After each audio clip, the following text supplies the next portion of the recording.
ওয়ালাইকুম রহমতুল্লাহ। আশা করি আপনারা ভালো আছেন, আমিও ভালো আছি আলহামদুলিল্লাহ। প্রিয় ভিউয়ার্স, চাকুর মধ্যে দাঁড় রয়েছে, তাই বলে চাকু দিয়ে কখনো গাছ কাটা যায় না। কুড়ালের মধ্যেও কিন্তু দাঁড় রয়েছে, কিন্তু কুড়াল দিয়ে কখনো চুল কাটা যায় না। তেমনি মানুষদেরকেই আলাদা আলাদা কাজের জন্য তৈরি করা হয়েছে।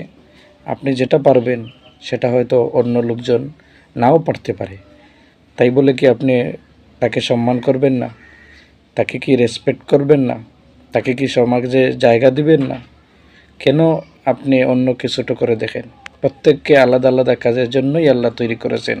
যেমনটা কুড়ালের কাজ আলাদা, চাকুর কাজ আলাদা, কেসির কাজ আলাদা, তেমনি মানুষের মধ্যেই প্রত্যেককে আলাদা আলাদা কাজের জন্যই তৈরি করা হয়েছে।